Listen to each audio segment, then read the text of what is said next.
Welcome to CHRISTUS in the News. This is a chance for us to update you on the happenings, bright spots, and any information you can use from around the health system.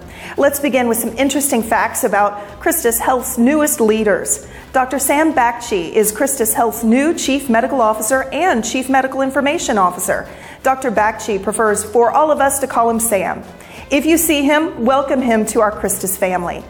Debbie Paisley is another big recent hire. She's our top nursing leader at CHRISTUS and has three big goals as she takes the helm as Chief Nursing Officer: improve nurse retention and nurse engagement, make patient safety a continued priority, and build a better patient experience.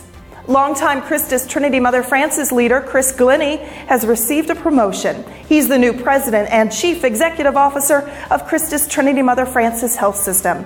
Worth noting, CHRISTUS Trinity Mother Frances Hospital Tyler has been recognized as one of the nation's 100 top hospitals by Truven Health Analytics. CHRISTUS Santa Rosa has a new leader. Dean Alexander is that market's new CEO and president. He is making the move back to San Antonio from Nashville. Dean has a successful track record of growing teams and cultivating outstanding physician relations.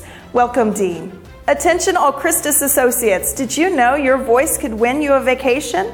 Lauren Goodman, System Director of Market Research for CHRISTUS Health, fills us in on all the details. Thanks, Katie. When you complete the 2017 Associate Survey, you'll have the opportunity to enter to win a trip with paid time off, a big screen TV, an Amazon Echo, and other prizes. It's easy, but you have to be on the lookout for a Press Ganey email. It will be sent your way April 3rd, and you have until the 9th to be eligible to win the trip and the TV. You have until April 24th to complete the survey.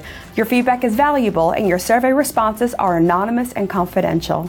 From around the system, we've got some highlights of some of the biggest happenings. Synergia, Spanish for synergy. CHRISTUS Synergia Salud. This is the new name we can now call ourselves in Colombia, South America. Our presence in Colombia is a big one, where we have the opportunity to touch millions of lives. Big headlines in South Texas, where there are visible signs now of the $325 million plan from CHRISTUS Spawn to transform healthcare in South Texas. The new Dr. Hector P. Garcia Memorial Family Health Center is now open. This is a beautiful building, and it's been a whole year in the works, and so we're very excited to finally have it come into operations. But it really is about the services that we've located within the building. The people that work here are very passionate about that, and we're very excited to be a part of the continuing opportunity and extension of the healing ministry of Jesus Christ. Over at CHRISTUS St. Michael, they made things special for their youngest of patients. Chris Karam, the market's president and CEO, was getting the windows cleaned and asked the crew to dress as Spider-Man as they scaled the building and spun their magic. Have you heard of this word, micro-hospital? It's an acute care hospital, which means it meets all federal and state licensing and regulatory requirements and serves our patients with the ability to handle around-the-clock care for a host of health problems.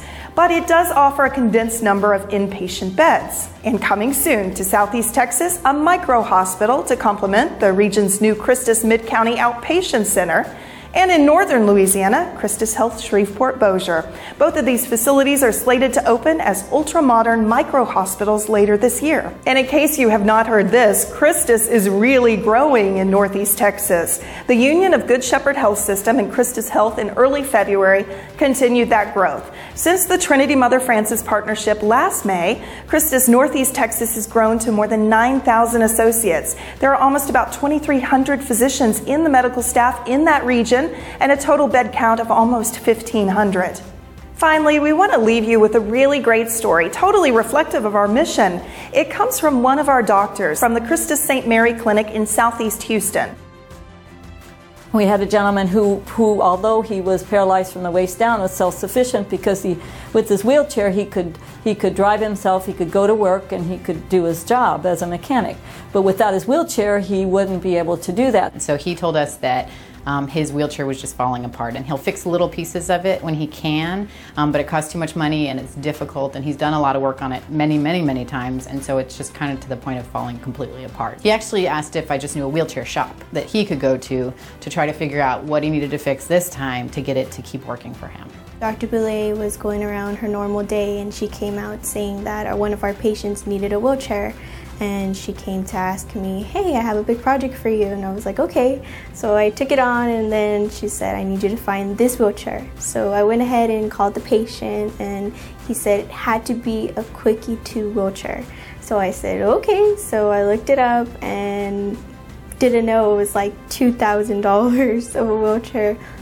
He didn't have the money and we didn't have the money. So about a week before the gentleman came looking for the wheelchair, $350 appeared in my mailbox and said, use this money for the poor. And then a friend of mine happened to send me a check for $50, said, use this for the poor. So when Valerie, the nurse, found the website and found the wheelchair for $500, said, well, I wonder if the man will take $400. So we called him and negotiated, and he did. I thought it was like something sent down from God, and not knowing that a patient and some other people had donated that exact same amount. So I was like, wow.